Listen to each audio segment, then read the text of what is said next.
And by the way, I'm gonna speak in third.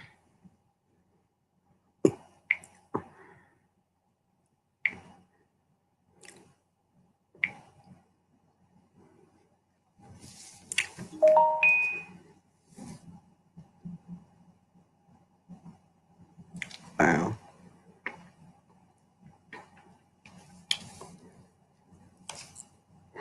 Get this situated here.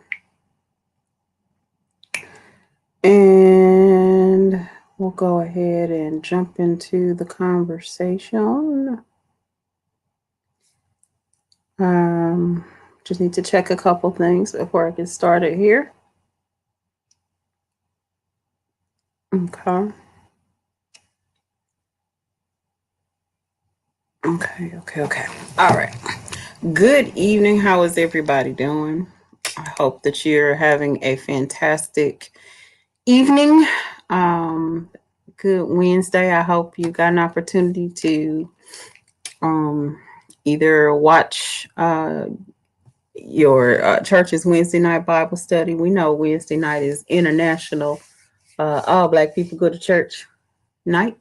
So I hope you had an opportunity to view your service and that you're winding down for the evening. And we just like to come on and have a few laughs, talk about a few things that have been going on out here in the world. This started out of, just conversations that my son and I would have in the evening after work. And we decided a while ago to, take these conversations live, take them online and see just how things go. And so far, we've been having a good time. I hope you all have been having a good time as well. So we'll continue those. Hopefully he'll be joining me sometime soon. I know he had some errands to run and things that he needed to take care of. And so we're gonna go ahead and get started. Look, because I don't want to hold you long. We were off for a week. We've been dealing with some health challenges in the family, and the Lord is faithful. My mother is in her healing process, and we're just trusting and believing for full recovery soon. We know during this season it's not unique. A lot of families are going through situations, and so let us know, and we'll be in prayer with you for your loved ones, as well as we ask you to keep us lifted as well. So tonight we're going to talk about a few things. There were a few topics that I think I'd like to chat about for a little bit tonight. Not long. I don't want to take a whole lot of your time. But we had it's been an interesting week, for us. Been an interesting week in the news. Been a very interesting week in social media land. It's been a lot going on since the last time we saw you. The Grammys have happened and a lot of other things. You ready to come on, Brady Lewis? Yeah, give me 1 second. Oh, I'm sorry, you on already. Well, look, parental privilege, you in.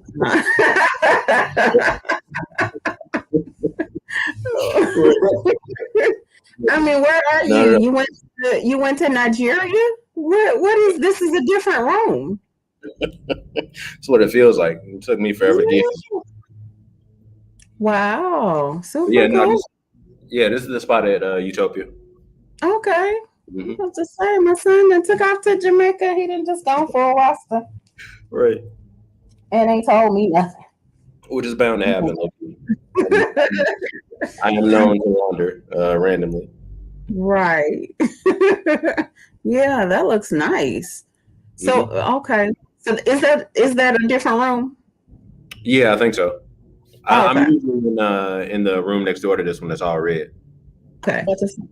Okay. I was about to say, they did a good job. They started out painting the whole thing red and they committed. Coming up in the world, yeah. Right. Look, they committed to that thing. But I was just doing a little intro chit chat. because I wasn't sure if you were still going to be able to come on or not, because I knew your Yeah. evening was full. But was just talking about, there's been a lot that's happened since we had the opportunity to check in with the people. We've been in communication, but we haven't had an opportunity to check in with the people. Right. We didn't get a chance to talk about the Grammys last week, which were definitely a thing. For sure. I, I was it was interesting. The portions that I saw were extremely interesting. But I remember the one thing that we both saw and really had an interesting response to was when Trevor Noah was notified Beyonce that she had I guess won more Grammys than anybody ever, or whatever the case may be. Right. And your camera's out, son. Yeah. Oh, okay. I might have to reach. Okay, no problem. And that look of terror on her face, like she had no idea. She appears in that interaction to be the kind of person who, control freaks don't like surprises. Right. Yeah. Exactly. Yeah. That's what Yeah, I no, thought immediately. yeah, no. People who are accustomed to controlling, their image, their perception, their everything, don't do well with surprises. And even things that should be surprising, she seems to be one of those people who handles it, pretty. Oh, me, a Grammy. Wow. You know. Yeah. Yeah. Oh, That's how I we're, imagined when it happened, where she was like, she just looked around. She's like, I didn't intend to be standing up here this long, so yeah. like, let's keep it moving. Yeah, no, That's nothing in how she presented that night said, "Hey, give me this energy," and right, right. it does show how a lot of times people are different in their performance mode versus when they're in their regular person mode. Oh, for sure. And she was definitely at those Grammys in her regular person mode. She was not. Well, and also these Grammys were so weird because it was basically like a dinner party with musical guests, pretty much. Because It like really. this was Yep. very not informal, but it was just it was super different than what we usually get Mhm. from the Grammys. Yeah. It reminded me actually of this party scene in this weird, because especially, with everybody with their mask, completely dressed up, but then Right. everybody in their mask and things. And it reminded me of a scene from this Vincent Price movie. It's like, it's just so odd. It was just really, really odd. But, you know, such is our life. It's where we are, where we've got to do these masks. But I was really tickled at that award acceptance more than anything. Just really tickled me. That, and two, the young lady Meg, her reaction to standing next to Beyonce. And it was funny because you think that when these artists do songs together, like they just become the best of buddies and Yeah. friends. And what was funny was, just her really fanning out over this person who, I think most people are probably, oh, she moves in that circle anyway. And it's like, no, she was taken aback to be standing on that screen with her. It Because I'm sure reminds that's me, physically met for sure. yeah. And it was funny because it reminded me of, when I got an opportunity to stand next to the next person we're going to talk about, Mr. Kirk Franklin.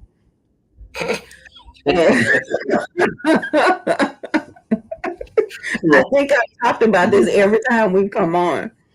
But as we were in line waiting to for the meet and greet, it was a meet and greet. I say I met him. It was literally a meet and greet where Right. it's here, where's your phone, take a picture and keep it moving. But the day I met Kirk Franklin, Right. um, and I remember while we were waiting, while we were standing in line out front, and my sister and I, we were so blessed. It was crazy. We happened to be right at the place where they were about to start the line, and we didn't know. We thought we were going to be the end of the line. And I was like, well, let's go ahead and stay. We had a good evening, a sister's trip. We went to Kirk and Corn Hawthorne's concert at Fairleigh Temple. And so we ended up at the place where the line we thought was going to be ending, but it turned out that was where the line was going to start. And we were like, my goodness, look at that. We thought we were going to be here all night. Right. Won't he will. Yeah, won't he will. Speaking of which, Anita Wilson, if you're from this area, you know and you love Anita Wilson. If you're not from this area and you don't know Anita Wilson, you need to get to know because you're gonna love her. You saying that won't he will reminded me of Jesus Will. But I found the specifics on that concert. She's having a Zoom concert on the 28th at 3 o'clock. So be there. It's this month. Mm-hmm. Yes. Dang. So I'm looking forward to it because I love good singers. I really love. I love her. I love good singers with unique voices, and her voice just sits in a weird pocket for me. I love her though. But she is. It's on Wednesday. What was I talking about? Yeah, we were in line to see Kirk, and ended up in front. Mm-hmm. And I had in my mind all of these quick little conversations I was gonna have with him. And we're gonna touch base and we'll be, fast friends. And for the rest of forever, me and Kirk will be buddies like that.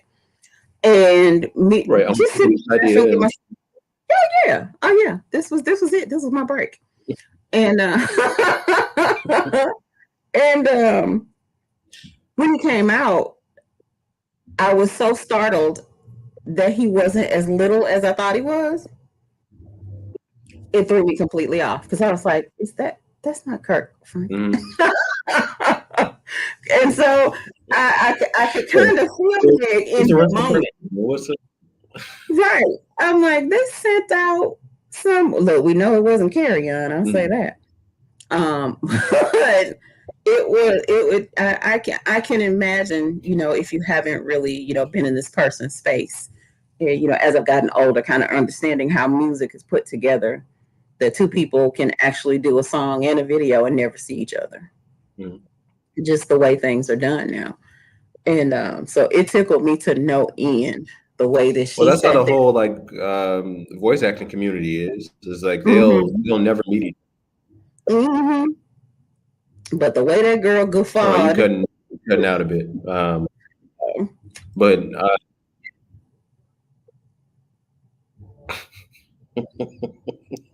make sure I'm on the right. It was great. I enjoy that. So I don't really need celebrities to fake cool. Like it's just not necessary. Or I mean, just period. People need to fake cool. It's not a it's not a real thing. Like that's not what we're looking for anymore. I think in a celebrity and in people, I don't think that's what we're looking for anymore. We're looking for just genuine moments, genuine people. And if she's nothing else, Meg is genuine. And that was a genuine moment. Like that's what we appreciate about like Tiffany Haddish is, there's a lot of people like that where it's just, we just appreciate them being genuine about the moment or about their lives. Yeah. Yeah. I know what, that was another video I saw this week.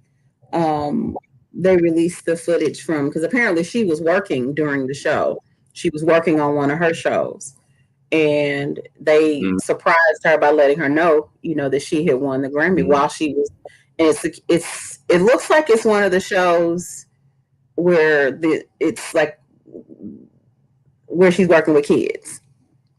I think it was one of the shows that Steve Harvey. Like kids things or something like that.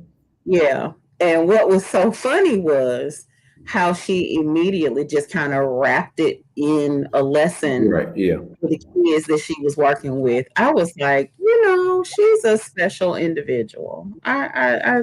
She's a sweet person, it would seem. It really would. It really does seem like. But yeah, I know that there were some other things that were eventful. I heard the FCC has gotten a few hundred complaints about performances and whatnot. But we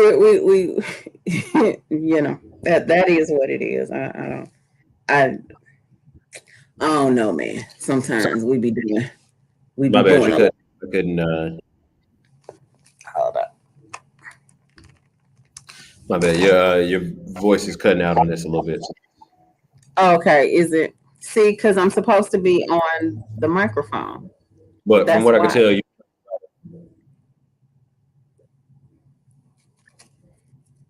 boy, say it again. I said it's because I'm supposed to be on the new mic. That's why. And I'm not.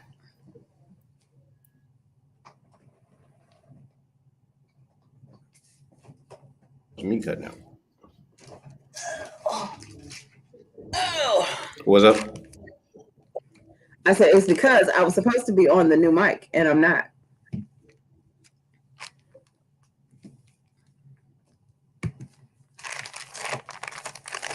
Right.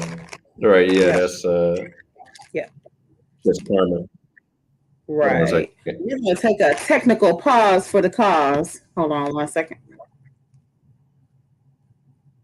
Right. All right. But yeah, I think you can keep talking because I think you're still coming through clear. Oh. Say it again. I said I think you're still coming through well. I've got to reconnect to my Wi-Fi here. Gotcha. Okay. Yeah, I can just talk about some of the performances then, because I saw some really good stuff there. We saw Bruno and Anderson .Paak come together for the first time with that Silk Sonic performance, which is great.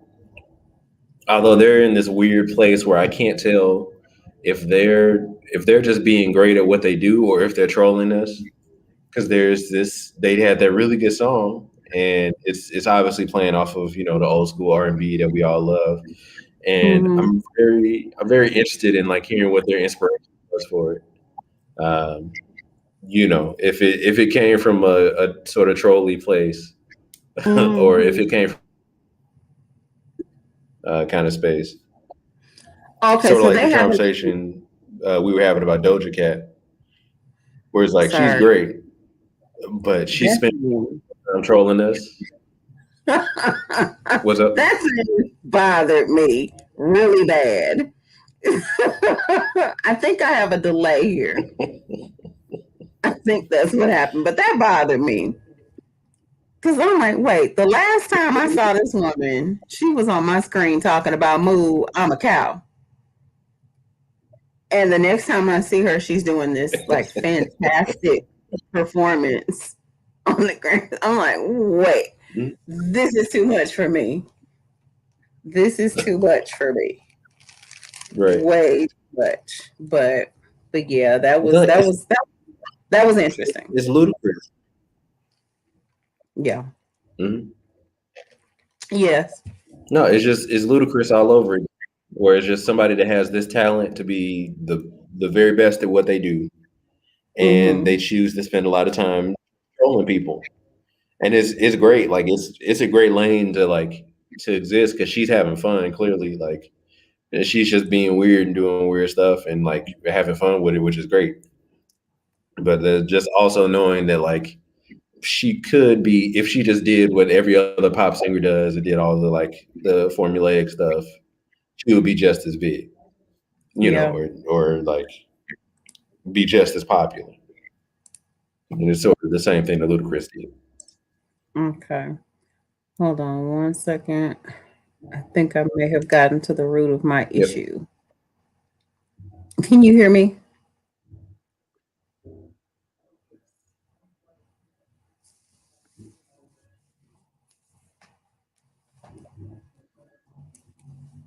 Yeah. Okay. Cool. Yeah, there is a delay though. Okay. Well, hopefully closing some of that stuff helped with it. But yeah, I thought that was really interesting to me. And I'm trying to wrap my eyeballs around this the look that Jay-Z's wearing now. It's really different from me. It's really interesting. But it's growing on him. He's growing into it. I'll put it that way. Right. No, I dig it. I've sort of embraced the growing my hair out thing anytime I'm going through any sort of like transition in life, and that's what it seems like he's doing too. As he's getting older, just growing it out, and for him, it symbolizes him just not caring about what it looks like anymore, which is interesting. Yeah, that's the one thing I will say is I think I love for people who are in arenas where they can, fully express themselves, to get the opportunity to express themselves in ways like that, where it's, this is the way my hair grows out of my head. Like it I don't need your job. So what do you want? You don't owe me anything. Regardless, you're gonna. So right. It is what it is. Literally, you don't owe me anything, and I don't owe you anything, so it's all good. we'll be fine. But yeah, so that was definitely an interesting thing. Weirdly enough, I think I'm happy that usually one of the things that's kind of interesting is when they do the retrospective and do the memorial, for the people that we've lost during the year. And I missed it this time around. I was like, I definitely thought it would have been about 20 minutes long, because it feels like everybody over the last couple of years, aside from, the effects of COVID, it just seems like we've taken a lot of hits with celebrity losses. Mm-hmm. And as I've gotten older, watching the people that I, have known and loved in my adulthood, passing away, you experience it a little differently when you see it being people that you've gone through certain stages in your life with, and people who are part of the things that entertain you, the things that make you smile.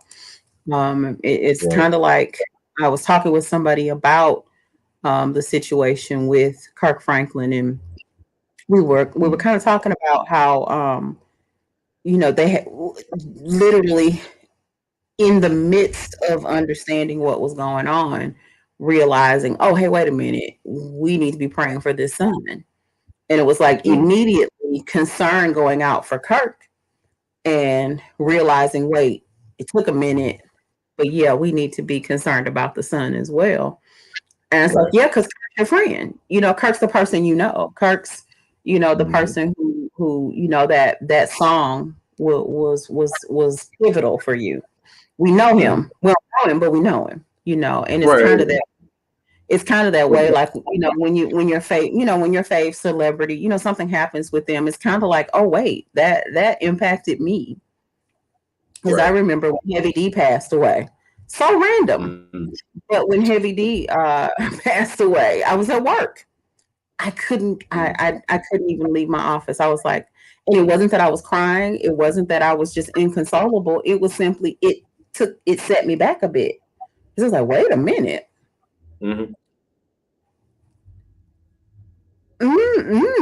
That's not supposed to happen.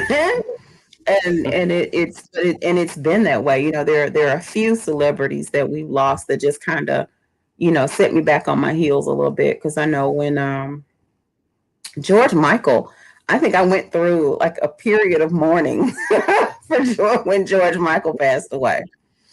Aretha Franklin. Yeah, I remember. Yeah. Ooh, the Aretha one was rough.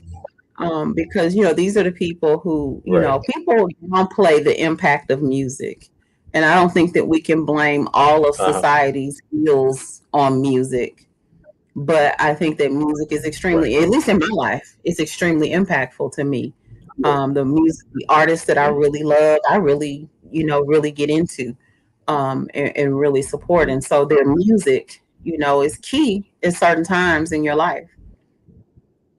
The last music that my dad gave me was a cassette player that he had. It was a cassette tape of Southern Girl, Frankie Beverly and Maze. And I don't even like that song. But if something happens to Frankie Beverly, when Frankie goes home to be with the Lord, y'all gonna have to come see about me. not even because of Frankie, Right. but just because of what's connected with him. And so, when we see Right. celebrities, passing, but also going through, difficult situations, your heart kind of goes out to them because for real, they have been a part of, they've been a part of your life. They've been key in your life. Oh yeah. And so, For sure. Yeah. Look, I've already told you the day that we lose Larry or Jay-Z, I'm gonna be useless.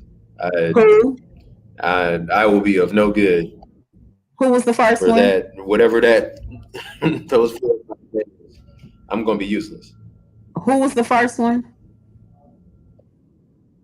Oh, Jay-Z and Kanye. Oh, yeah, I know. We probably had to put you away for a Yeah. little bit. If we lose those 2 at any point, I'm gonna be useless for Yeah. Yeah, it was rough. I think we're probably gonna have to take a national day of mourning, praying for him right now, even before I speak his name. But people like Stevie Wonder, we're gonna have to close. Yeah, we're gonna have to close. Because that's it gonna be was a highlight, yeah. look, Aretha's funeral took 2 days. So I don't know.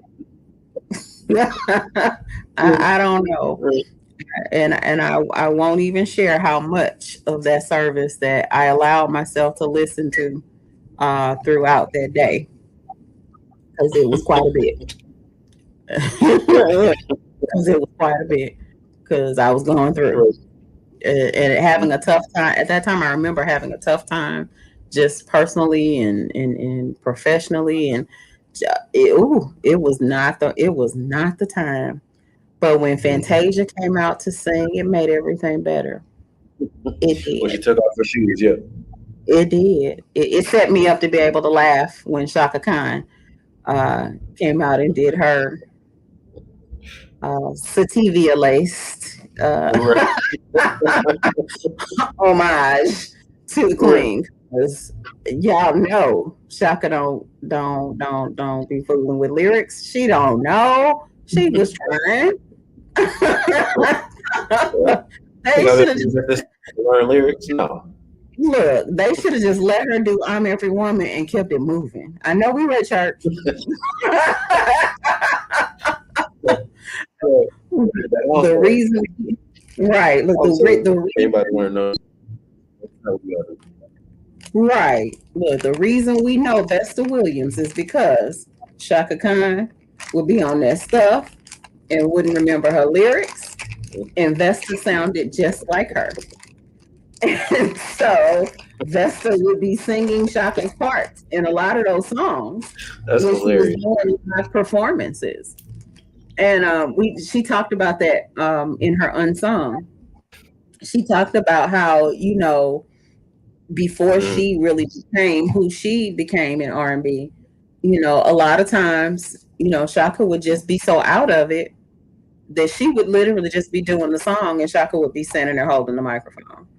I was like, my goodness, that's got to be, that's a lot. That's a lot. That's a whole lot. I think that's right at the level of fame I would want to stop. I think that's where I would be done doing stuff. Is when I could just go out there and like just have a track, another person singing behind me. I think that's where I want to. That's where I want to like just top out at. I don't need to go any further past that. I just need to hit that point. Yeah, no, I think that's the peak. That's the peak of being great. It is.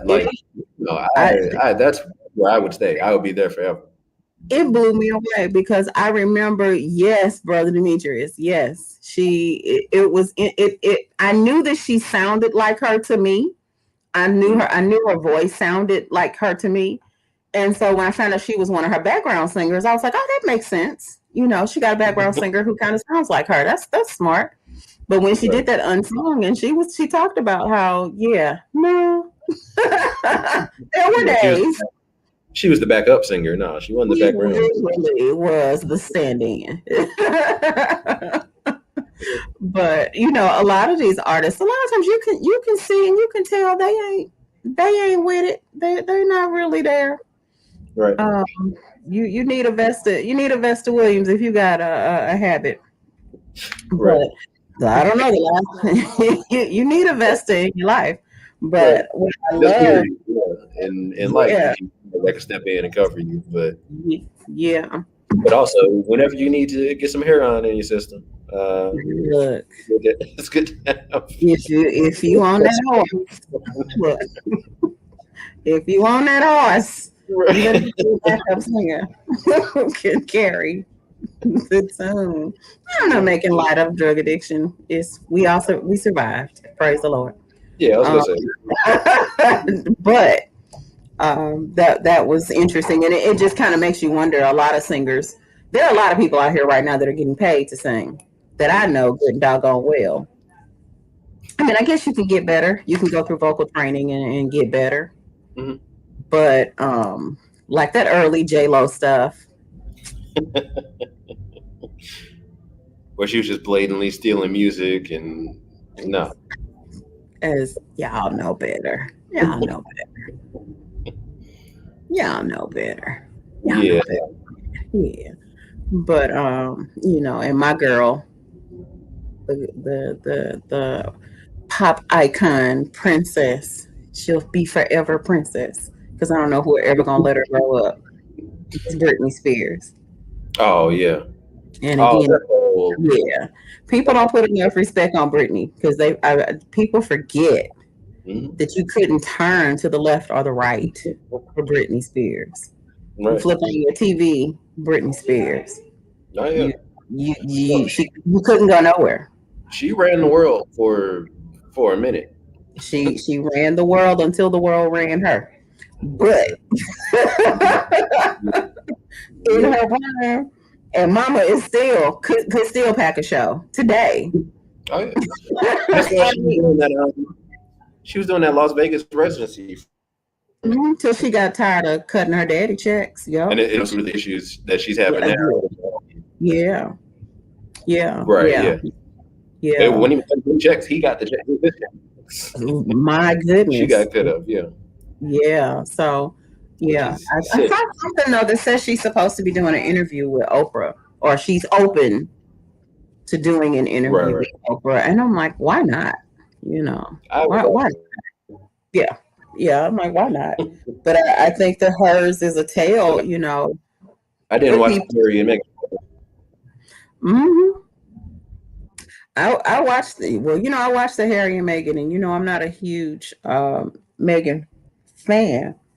But it was really it was an interesting Mhm. interview. It was something, but yeah, Oprah's gonna bring the people to the table. So if you want the story told, I say, and I think Brittany's got a great story to tell because they've had that woman in white slavery for the last 15 years. That they've had her locked up where she can't come out to do nothing but work. But How crazy, how terrible is that? Oh no, she's incompetent. I Oh, but couldn't we doing imagine. these shows. Look, no. We doing these shows. Oh Yeah, no, yeah. yeah, no, she can't. No, she can't take care of Yeah, herself. she could do her No, right, right. But she can lift these bales and chop this hay. thing. Yeah, exactly. Yeah. Yeah. She's good enough to go pick her cotton and keep it moving. Like she don't, she can't read, but Mm-mm. No. you pick cotton. Yep. And that's Mm-mm. that whole situation is weird. I do want to look up on it and figure out like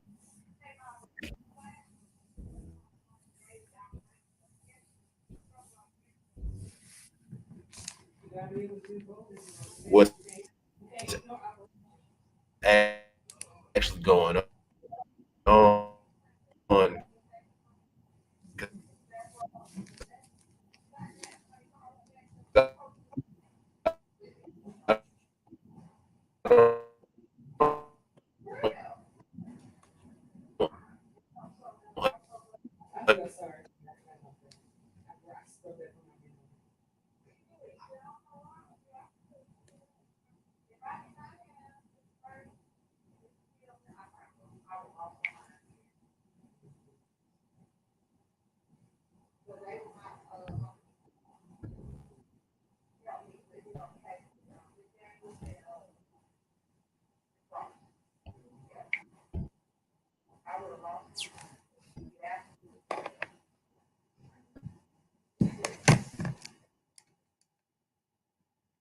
What's going on here?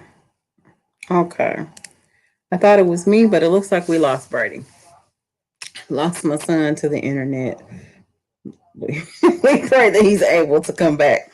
But yeah, I'm not quite sure, where he was in the conversation. But one of the things that I was reading recently was about I actually watched a documentary because I'm always interested in the experiences that celebrities have, and there's a lot of celebrities that are actually a regular part of my prayer time, um, because they're on my heart, and she's one of those people.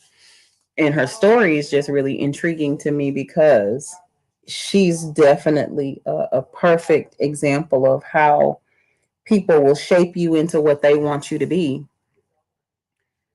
and then make you a victim of who you've become, and then drag you through the mud because you are exactly what we wanted you to be. And so, I say for, parents that have kids that are interested in performing arts and things where they're going to be, popular and have the applause of people, do everything you can to make sure, that your young person is good in their self-esteem. Make sure that they are uh, established in faith, because by the time the world gets done celebrating them, it will then victimize them. And so, there's very few cases where you see people that reach those extreme heights of popularity, and then, it all falls apart because they're proven to be human, which they always were. And but we're starting to see those kind of things happen in all arenas, like in the church arena. We're seeing a lot of people who, different things about their private lives are being exposed. That's why it's important to know who you are. If you're planning to do anything for the people, you got to know who you are and have be perfectly comfortable in who, the assignment that you've been sent on, and who you are, and making sure that your character can keep you in the doors the Lord opens for you. Because there's nothing that the I don't think the enemy cares about us prospering and becoming famous and all of those things. But I think he gets perfect opportunity when you're at your peak, you're at your height, you're at your most popular. And the things that happen in other people's, in everybody's life, it happens in your life. And it becomes devastating for other people. So I, I encourage people, particularly, parents. So if you've got, young people that you're working with, or that are in your life, that are really, wanting to do anything that requires, public approval, that you really, be prayerful and considering it, and making sure that, your kid, your young person, that they don't live, for the approval of people. Because if they're living for the approval of people, it's devastating when people take that away. So that is that thing. But I lost you before, when we were still talking about Brittany and her story, and I didn't know if you had anything you wanted to share before we start talking about genius, Aretha. Right. I mean, no, I don't think I have much else to say on that one. That's, I want to read up more on what actually is going on with that conservative. It's like conservatorship. I forget what it's actually called. Mm-hmm. Yeah. Because I want to understand what it is, and then how they justify doing it, because it makes no sense to me. Oh, it's definitely some white magic, sir. It definitely it's because what happened is you've got this dad who, I watched the documentary. I'm sorry, but you got her dad who, really wasn't really connected with her life a whole lot. Mm-hmm. Sort of rode in on the white horse, and was, I don't know, I don't recall if he was appointed as the conservator because he was her dad, or he just assumed that position. But he sat in that spot as long as nobody cared, and received a pretty high percentage for doing nothing for her. Right. Literally nothing, but every penny, yeah, every penny she made, he received a portion of it. It was ridiculous. And so I think though at this point he's no longer the conservator, but she was petitioning for like the bank, anybody but him. She literally was not concerned because she knows somebody got to get it. Right. Anybody but this dude right here. Please, anybody else. Anybody but him. And so I'm hopeful that she'll get an opportunity to share her story.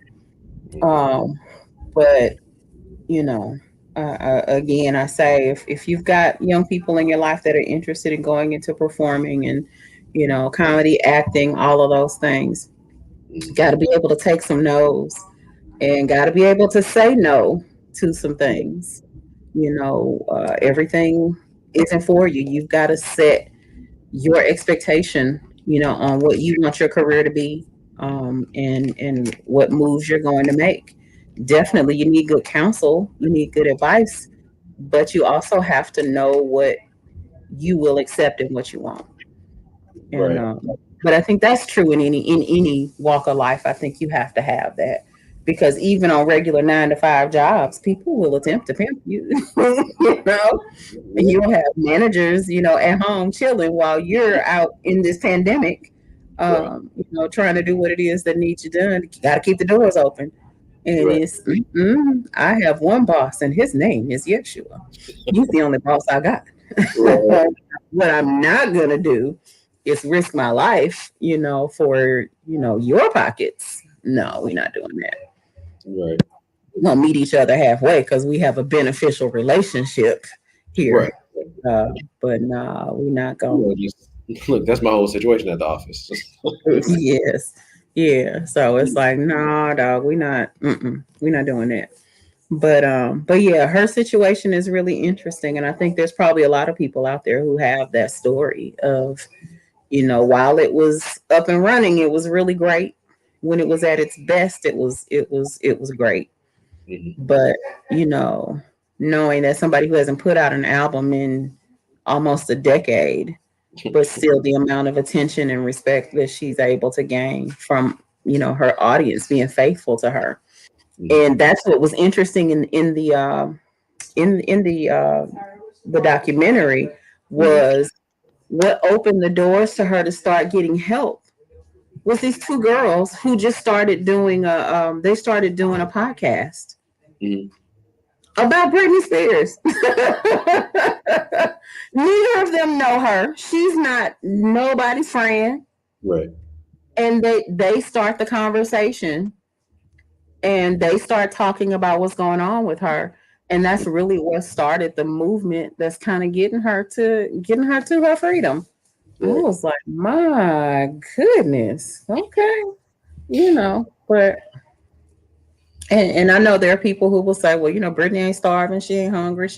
I won't compare it to slavery, but Right. I will say there's something exploited. There's definitely some exploitation happening. So Right. Exactly. And I think that's the point that celebrities always try to make and end up sort of fumbling is like you obviously can't compare anything to real slavery, but we can look at concepts and say like, oh, it's the same concept, but right. just done in a different way. And Yeah. that's okay. He's getting paid millions of dollars, but also we can Yeah. see the sort of restrictions and Yeah. the kind of like humiliation and stuff they have to go through in order to Right. make that. So it's you can draw parallels to it. It doesn't have to be Right. like literally whip him, so it's not like Right. literally whip him, so 'Cause it's not. right. Because there's definitely some people I'm like, oh, you're suffering with your millions. Get away. Right, Go sit down. I right. don't have any friends. You know what? I think you'll be fine. Yeah, you'll survive. Yeah, So rich. I couldn't think of anything else to do but go get high. I don't. Yeah. I can be unsympathetic sometimes, and so I acknowledge that. But who has really, my heart goes out to, um well, I mean, she's passed on, so she don't need my heart right now. But I've been enjoying that the Aretha Franklin movie, the one from that Nat Geo has out, and it is called Genius, Aretha Respect, and it's been really, really good. Um, I know that there was a lot of controversy at the start because the family, was boycotting and didn't want people to watch it, because they felt like they weren't uh, offered enough of an opportunity to be a part of the process. And but from the makers of the movie said, look, we did everything we could to try to include them. And when you start looking through the storyline, it's like, oh yeah, I would have wanted to have controlled that as well. Yeah, no, I would have wanted, but so far, and before we get into any of the specifics about the movie, and I'll probably actually have a separate conversation that if you want to be a part of it, I'd be happy to have you there just from a music perspective. But just some people who watch the movie and really have some opinions, some observations that they like to share. But you remember I was telling you the cast was really interesting to me because it was a lot of people who I know this person, but I don't really know this person. Right. Aside from Cynthia Erivo and Courtney Vance. And when it comes down to Cynthia Erivo, I think people are having, as we talked about already, I think people are having just a ridiculous amount of, I won't say ridiculous because I'm not in their shoes. I'm not losing roles because Cynthia Erivo got a job. It didn't cost me nothing. I didn't lose I didn't miss out on the part because Daniel Kaluuya slaughtered that role. As Fred Hampton. As I was telling you, I can't see anybody else in that role because he did such a good job with it. And I'm like, it's not like they're doing a terrible job. But the other side of the story that I heard was, is how, it's just very typical that as long as it's not American Blacks, you're dealing with Black people who don't have, that particular attachment to the racial struggle in America. And it seems that now it is easier for them to go out and pull Blacks from other areas rather than dealing with American Blacks. And I was like, okay, I can hear that. But then the guy, Star Wars fella, young dude, what's his name? Boyega. Yes. Yep. Made the excellent counterpoint, which is we ain't getting work over here either. So trust and believe racism, racism and the lack of representation in movies and in the arts, period. That's not just an American thing. Right. It's definitely not just American. Right. Well, I was gonna say, white supremacy started in the UK, like it's the literal birthplace. The birthplace. Of this white supremacy sort of, ideology or whatever. And so I fully understand them coming here. Oh, well, not even then, because it's still the same struggle regardless. I don't know anywhere that's like completely free of, what's the word I want to use? That's free from like that type of thinking, right? Or you sort of pigeonhole Black people into a certain role, certain ideas of like what they are, stuff like that. I don't know anywhere that exists where it isn't like that. But America is the most profitable place for the arts, right? So especially for like acting and those kind of arts. Right. So I mean, they really had no choice but to come here. Exactly. And I think anytime you start breaking it into territories, as soon as you start making Black struggle into pieces, you're playing it into the game. Right. You're playing into the game because then now you're stacking and categorizing Black people. Well, these Black people are most affected by. We were all, stolen from the same coast. Don't get it twisted.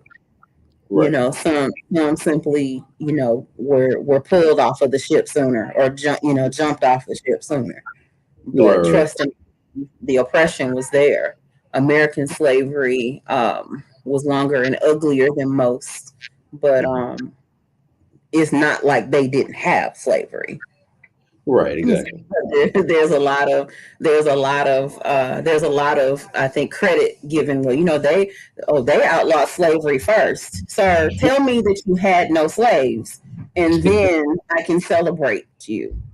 Well, But it's also like the idea like they started earlier, so like yeah, come of course they would. on, sir. Like that's how it works. Like that's It, it, 100%. it's absolutely amazing. I still haven't recovered. I remember this lady telling me about her family. I don't know how we got to slavery, but it shows you how on the tip of the tongue those things are for people. Mm. And it was back during the summer, back when a lot of the protests and things were going on, and she was just kind of going on about how well, her family's had struggled too, Mm. and my family dealt with slavery, and I'm Mm. like, oh, okay. Well, somebody came on and asked her where. Where? And she's like, in Armenia. And I'm Right. like, you know what? It's probably real tense for you when you go back to Armenia. Mhm. But Armenians are still in control in Armenia. Mhm. We are still dealing with a system of oppression here in America that makes the conversation of slavery different for us. And I need you to understand that. But she Right. was like, well, my people overcame. Your people need to overcome because we tired. Right. Wait, that's not even the same thing. That's not the same thing. Well, yeah. No. We if the government had just done what they said they were going to do, if it's the 40 acres and the mule thing, if it's reparations towards the slaves as opposed to the Yeah. slave owners, like we're having a completely different conversation, right? Like it's that changes things because then you start with equity. You're starting with like something tangible that you can then use Right. to build something, as Right. opposed to, like the Exactly. imaginary idea of like the opportunity of or like the pursuit of something. Like it's Yeah. the same thing. Like if you get to start from a place, if you have $100 in your pocket and we're trying to get to $200, like obviously somebody has like has a heads up here.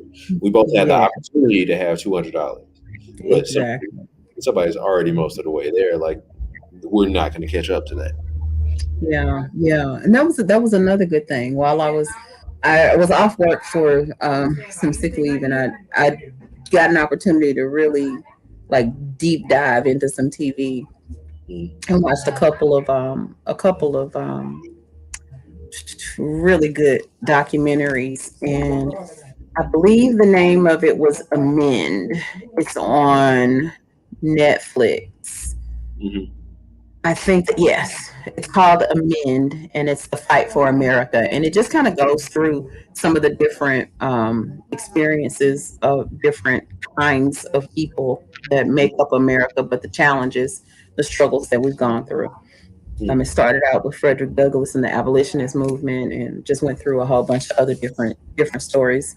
And I think the final episode was about immigration. I mean, it was really interesting, really, really extremely interesting.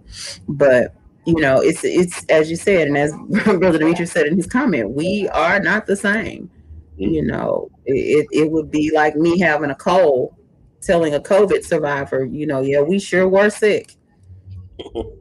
Yeah. One of Yeah, us was a different sick. Yeah. One of us was a different kind of sick. for sure. One of us carried things a little bit differently. So, but not quite sure how we got there in the concept, Yeah. in the construct of trying to get to Aretha Franklin genius. But National Geographic has this series that they do. I had no idea it was a series. This is the third season. Hmm. The first was, I think, Albert Einstein. It was Albert Einstein, Pablo Picasso, and Aretha is the third one. And as I said, the family, really was not in agreement with this movie, asking people not to watch it. But it's been really informative. Um, Nothing that would turn me against Aretha. It's opened my eyes a lot to some things that are shown in the movie or alleged in the movie about her dad. Again, still one of the baddest preachers in the world, literally. But you really get an opportunity to see some of the challenges that she dealt with, and you understand that sound doesn't come from nowhere. Right. I remember one time our associate pastor we were talking about Tremaine Hawkins, the way she sings this song called Holy One, and just the outpour of her heart in that song. And it's like that sound doesn't come from nowhere. Right. And I remember some time back you shared some music with me from a gentleman, and I can't recall his name at this point.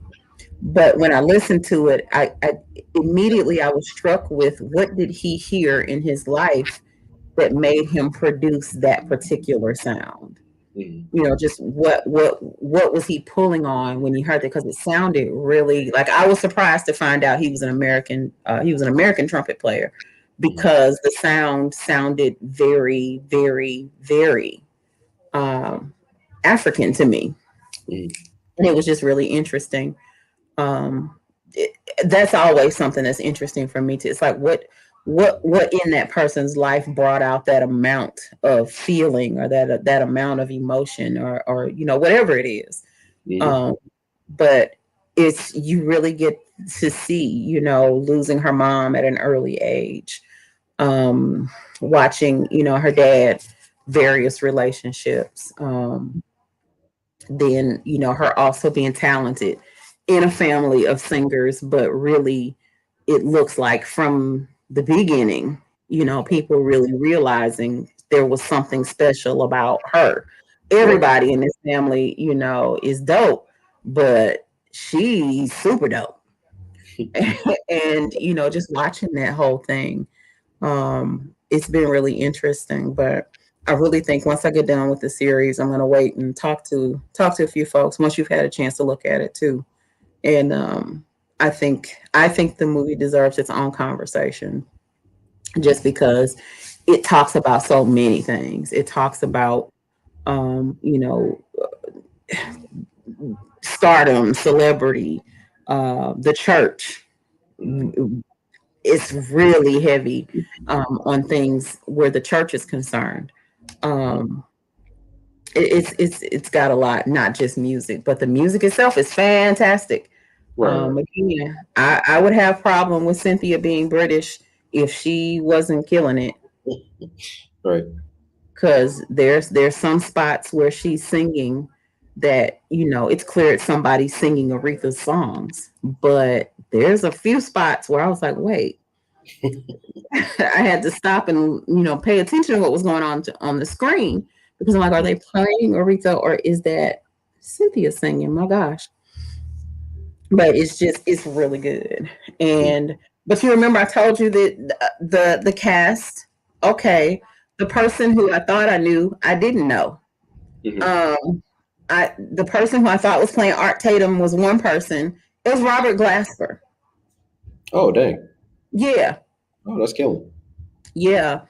And so, and this is another one. Terrence Blanchard is involved. He's involved. Raphael Sadiq is like the music director or coordinator or something like that. Ron Howard and Clive Davis are producers, and the director. When I looked at it earlier, he was the one who did Red Tails and the show Underground.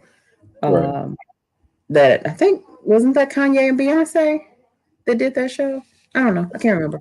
No, anyway, it was John Legend, I think. John Legend and Beyonce, yeah. And the series looks like him. It has the look of those two things. But it's been really good. I think there's a few episodes left to watch. I don't know. I've been going to sleep on it because I have been getting to bed so late. I haven't had an opportunity to watch it back to back. But it's definitely something I'll probably watch again because it's one of those things, even though it tells a really difficult story, it doesn't tell it in a way that traumatizes me, the viewer. I can still walk away from it and not need therapy. Right. There's a lot of stuff that from the trailers you look at it and go, I don't need that in my spirit. No, not gonna do it. No, yeah, nope. Attack on Titan. Yeah, no, I don't. Yeah, yes, yes. No. I watched a few minutes of a trailer. The project Lena Waithe has out. Them. Oh, I don't think I saw that one. I'm not doing. Look. What is it? You can do it if you want. I'm not. Is it like a play off of Us or something? It looks like a play off Us. And it looks like it's a Black family that moves into a predominantly white neighborhood. And I can't tell if there's something actually in the house that's haunting them or troubling them, or if it's their white neighbors. I can't tell. Either way, equally terrifying. It's my worst nightmare, but yeah. Yeah, no, I watched about 15. I watched a good little bit of the trailer, and there's a spot where this little girl gets snatched into a closet, and we can't tell if it's a person, place, or thing that got her. So I'm like, I didn't need that. I'm good. I never need horror because there's enough evil spirits and people dealing with mental issues out here in the world. I don't need none of that. But for anybody who's really teetering on, I understand the family's desire to boycott that movie, but the family picked that preacher that did her eulogy. I just want y'all to think about that. That maybe they don't have the best judgment. Yeah. I'm questioning their judgment. I know that's their mama and they big mama and they TT Retha, but these are the same people that picked that preacher that did that eulogy. So you keep that in mind in your thinking. But I think more than anything, there's a lot of information that's shown, not really about Aretha so far, but about the family, her dad. That I think there's probably portions of that story they probably wanted to control, and I can understand. I definitely can understand. But on its own merit, the movie's been pretty good. It's what you'd expect from a biopic, Right. Yeah, it's been pretty good though. But I'm also looking forward to the Jennifer Hudson one because I don't think Jennifer's a good actress, but I think she's gonna sing the mess out of that music. No. You didn't appreciate her in Cats?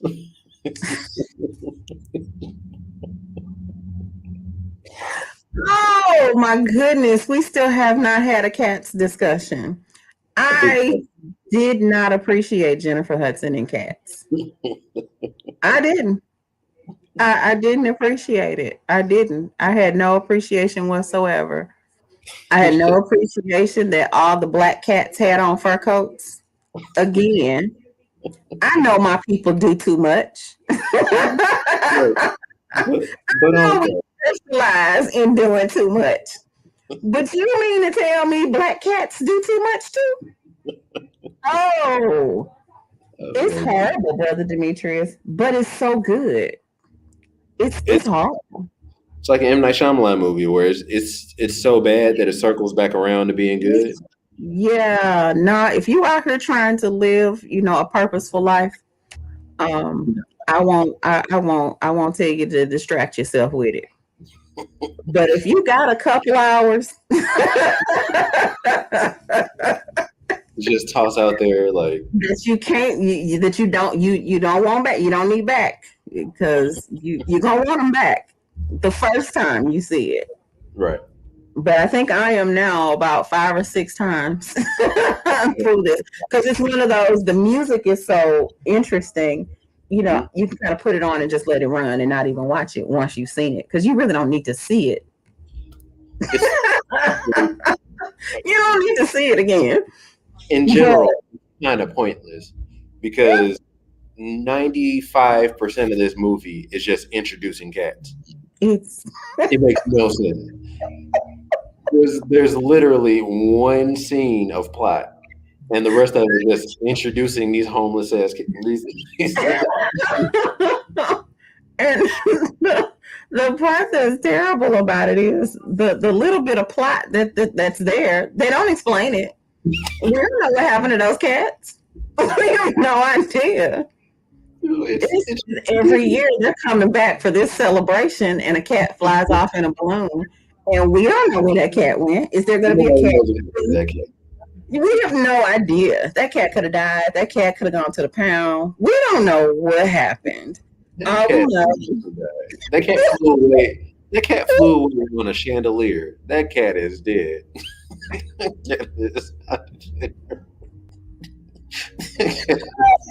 Cat is dead. Oh my gosh. Wherever he is. Oh, it was terrible. I was offended by the Jason Derulo cat. It was because I thought, why black cats got a pop lock? I just don't. Nobody else did that. Nobody else was doing Electric Boogaloo. Except Derulo. It was just not. It was so bad. It was so bad. And the entire, I thought Jennifer Hudson got one more time to come back on this screen. So I was going to just, it's horrible. But it's one of those train wrecks you can't stop watching. It's if you just need a good belly laugh. It's just so bad that it circles back around to being good. It's The Happening all over again. Yes, definitely. It's terrible, but also I'm going to watch it 20 times. Yes. Go to sleep to The Happening every night for like 3 weeks back in college. Yeah. This is terrible. I'm going to watch it. You know, though, it's interesting, though, you mentioned The Happening because we've been talking about, these different mind control situations, and The Happening, I might have to watch that again at some point. I might have to watch that again. But yeah, it was so bad. It was so bad. It was so bad. Yeah, it was like, and just weird symbolism like throughout it. Like, Jennifer Hudson's character was clearly portrayed as a prostitute. Yeah. Derulo was obviously a pimp. But why you had on that church lady's sequin jacket? Yeah. And a fur. Didn't she also have on a fur though? Yeah. Yeah. Dirty. It was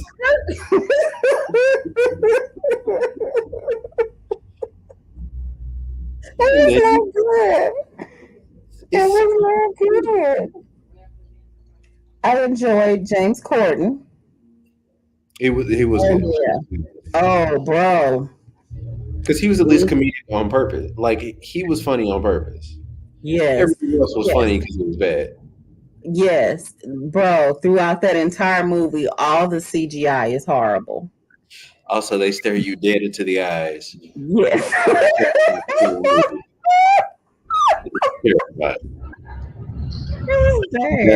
That's the most horror movie stuff I've ever seen. Is where these kids stare you in the eyes for 50% of this movie. It was so bad. I didn't know what to say. The first time I saw it, I was angry because I was trapped, and I can't remember what I was doing. I think I was retwisting my hair. And I was like, this movie is pretty long. It'll give me time to, redo my hair. Mm-hmm. And I just remember, I think I was out on sick leave too. Mm-hmm. But no, because I had to get up and go to work the next day. But I remember I stayed, it was like 3:00 in the morning when I got done. But I was disturbed when I got done because of these freaky looking cats. And I'm like, was our technology not any better than this? Why did it have to look bad? Right. I'm like, well, maybe it's just the quality of my TV. So when we got a chance to watch it again on the big super Megatron that my sister has, and it was no better, I was like, wait, this is genuinely bad. This looks terrible, and it made it through so many people. Mm-mm. So many people, Mm-mm. just editors, and directors of photography, and all of this stuff, and it all came out terrible. And I just don't. It's and whoever did that is going to get the opportunity to do it again. Oh, for sure. That's the bad part. If you missed it that bad at work, you would get fired. Yeah, exactly. There's no job.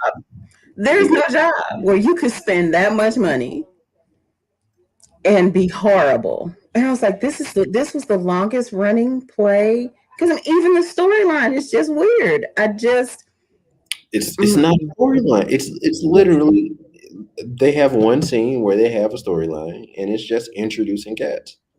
Yeah, The most ridiculous thing I've ever seen. it really is. Like, part of me wants to see a Broadway version just so I can know if that's also just as ridiculous. But it's bad. a lot. That one was rough. But speaking of rough, and then I think this is the last thing I had planned that I wanted to talk about. Mhm. President Biden walking up them steps on that plane. It's word titled this week's episode. We fall down, but we get up. He fell, but he got down. He got back up. There's something about seeing people fall that will just never not be funny. I don't know what it is, but there's something about people falling that just gets you in like a instinctual place where it's funny. I'm glad he's not hurt. I think right now he's just kind of in this Natasha and Boris from Rocky and Bullwinkle situation where I think people are setting him up. Right. I think people are just setting him up. It might be Kamala because I think she knows she's one fragile hip away from being president. And it just, I mean, when the dogs went berserk last week, or what was that? That was a couple weeks ago. The dogs just kind of went berserk and was like, "Look, who are you?" Her. You will respect this house, right? And I hope the dogs are back because they said they weren't sending them away forever. Yeah, I think they said a couple of weeks and then they'd be back. Yeah, but because I laughed because I'm sure he's okay. It looked like he was okay. But you know what? He seems like one of those old dudes who, even if he was bleeding, he would have hopped up and saluted his way out of that plane. He just seems like one of those, I'm fine. Well, the fact that he fell, his immediate response was to try running again. I was like, okay, he's got it. Yeah, I'm just like, I'm just like, my goodness. I was like, full well Kamala greased them heels before he got on that plane. Right. Said, look, I didn't come this far to fail. No, not over him, no. But yeah, that was a tough one. I said, poor baby. It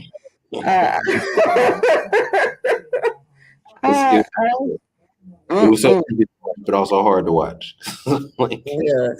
It's just that. So I just lift your leg up a little bit higher. Just a little bit. And I've been in that situation. That's why I laughed. Because I laughed at myself. Mm-hmm. There have been days when it's like, you know what? That foot just almost made it. Right. But instead, you're going to catch this floor to the face. How about that? Almost made it. Just the other day, I almost didn't make it. Oh, damn. I was leaving. I was coming out of the rehab center when I went up to see Mama. Mm-hmm. And I was coming down. There's an incline but then there's also a dip down. And I was prepared for the incline. I was prepared for the dip down. I was not prepared to be on an incline and dipping down. And doing a very unplanned pirouette that saved my life. Fortunately, I made it. But Brother Demetrius said the dogs are back. Well, that's a blessing because I didn't want them to have to leave because they did their job. I didn't think they deserved to get tossed away because you're supposed to. If you're my dog, right? I expect you to bite a stranger that comes near me. I don't know you. I don't know you. You can catch these incisors today. Right. Because you would stay back 6 feet at least. Right. Distance around here. You heard the man. He said social distance. Look, my master is old. You back up. Risk. Right. You're not putting us all at risk. I ain't catching COVID for you. Back up. But I mean, I don't know. He says he had to do was not be Trump, and I think he would be fine. But Joe was out here throwing haymakers. You think Vladimir Putin is a murderer? Mm-hmm. Like, yeah. Look, he said, I ain't come to play.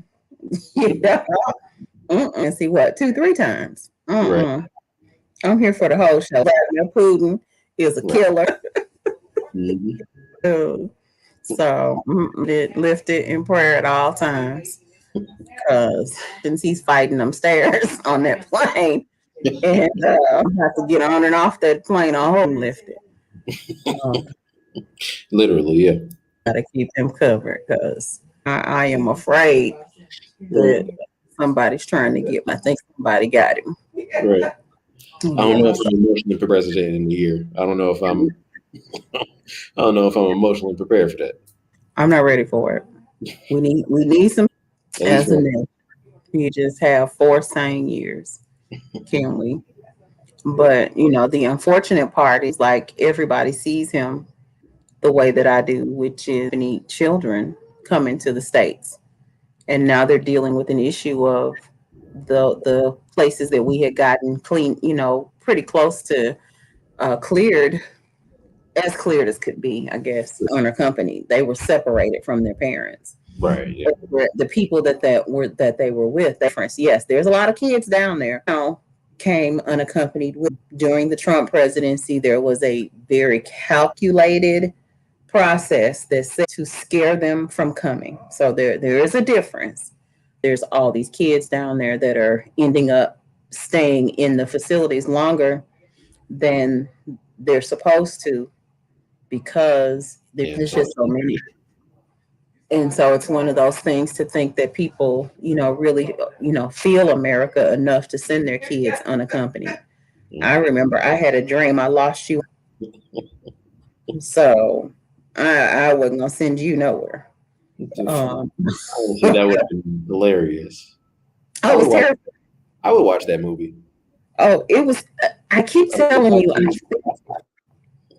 Little black kid gets lost. Yes.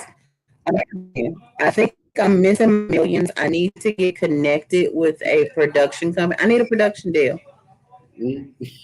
because I keep getting these movie ideas that I think would be great movies. I just don't have the talent, skill, and access to make them happen. But that's absolutely what happened. I mean, can you imagine the adventures that kid had? Well, I'm having, but yeah. You have one day that you can get back because your visa expires in 2 days. Come on. Exactly. You have a choice: finding your way through the city to try to find your child, or get back to your country safely. I would watch that movie. Exactly. So I'm like, I don't know. One of these days, I am gonna just quit my job and move and go get my millions because I think I'm missing out. I think there are people that get paid to do what I do for nothing. So. Which is pitch really weird movie ideas and turn them into blockbusters. I think there are people who make money doing what I do. So Somebody pitched Sharknado. Like, there are no rules. Nothing is real. Everything is fake. Because Sharknado got made. Sir. Not even Sharknado. What's the other one I was watching? Camel Spiders. What? It's terrible. It's literally just spiders that are the size of camels. It's terrifying and ridiculous. Wow. That whole run of sci-fi movies where it was like pterodactyl versus alligator. What else? Yeah. That whole line of stuff. That sci-fi. Yeah. Was terrible, and somebody got paid to make that. Yes, and that's all I'm saying. Is I think that I could help them come up with really meaningful content. I really do. I just need the opportunity. But yeah, but I think sci-fi is starting to get their life together, because while I was out on leave, I got an opportunity to catch up on the show. Nita had been recommending, that Resident Alien. Mm-hmm. Hilarious. Well, sci-fi's always been great with shows, though. Yeah, and see, Brother Nutri's talking about Sharknado even got a sequel. I think there were a few Sharknados. Sharknado had 4 sequels. Are you serious? The first one. I watched every single one of them. I'm making fun of Sharknado, but also I sat there and watched each one of them multiple times. Oh my gosh! I am 100% that target audience, because they just sat around making shark puns the entire movie. I was like, oh, okay, yeah, this is great. No, this was for me. I was the target audience for this. They found you. You found your people. That is really funny, because sci-fi used to have their game so tight. They were so good. What was that? Warehouse 50. Warehouse 13. 13. I'm about to say Warehouse 57. What am I talking about? No idea. Yes, Warehouse 13. Defiance was one of the last really good shows they had. Yeah. What was the other one? Eureka. Mm-hmm. Like, I think I listened to an episode of Eureka at least once or twice a week. Yeah. And listen to, because I don't get a chance to watch it. But I listen to it because it's entertaining. But yeah, they are. That is hilarious. I didn't know that there was a sequel, let alone 5 Sharknado movies. Mm-hmm. I'm disturbed that the first one got made. Oh yeah, no, they made the money off of it. It was. If you watch like red carpets for all of them, it's great. They really went all out for this movie. And wow, it's terrifying, but I guess possible, because I don't know if you remember a few years ago, the apple storm, where the city got pelted with apples, and they believed that it was from tornadoes in the area that had stripped the apples off trees during a storm and dropped them miles and miles and miles away. No, it's totally a thing. That's the funny part, is this has happened before. This isn't like a random idea. Like, I think the same thing happened with like alligators, like some hurricane season. Yeah, hurricane season. The same thing happened with the alligators. I mean, we saw the fire one in California. That was too much. I forget where it was. It was somewhere. But no, tornadoes picking up stuff. Tornadoes are reckless out here. They just pick up whatever they find and start throwing it. Literally do. I'm glad that I haven't seen if there were any, reports of, deaths from the recent bout of storms they had in Alabama, down south recently. But it seems like weather's been real angry. Been real angry. Oh yeah, I'm not looking forward to this spring, summer. This is my least favorite time of year. Well, this is my least favorite time of year. Yeah, I'm not a fan. These overly aggressive wins, I check out. That's where I draw. Yeah, I'm not a fan. I'm not a fan at all. I am not a fan at all. Well, son, it is almost 11 o'clock, so I'm gonna let you get home. Yeah. Yeah, yeah. So I'm gonna let you head on home. I know we were supposed to gym tonight, Mm-hmm. but I still haven't. Look, I still haven't eaten. I'm sorry. I'm not doing it. I still haven't eaten. No, we're not doing it today. That's fine. We Still good. Yeah. Yeah, get out 3 days for me. So, It so can happen. Are you going tomorrow? Hmm? Are you going tomorrow? Yeah. Okay. Now that I started back, I'm gonna just start going. At least doing my run every day, because that's really all I need. If I get my run in the evening, I do my morning workout. I should be fine. Right. So, yeah.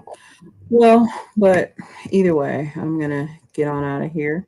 Tomorrow is a long day for me. I love my Thursdays because I get I have prayer and I have Bible study group tomorrow night. That is fire.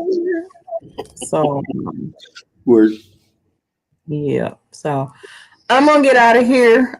We thank you all for dropping in. Brother Demetrius, it looks like you are our sole live viewer tonight. So thank you for hanging out with us.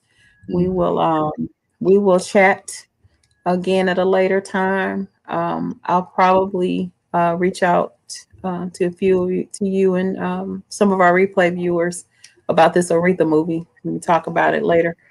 On a night, because I think it talks about a lot of stuff that we need to talk about.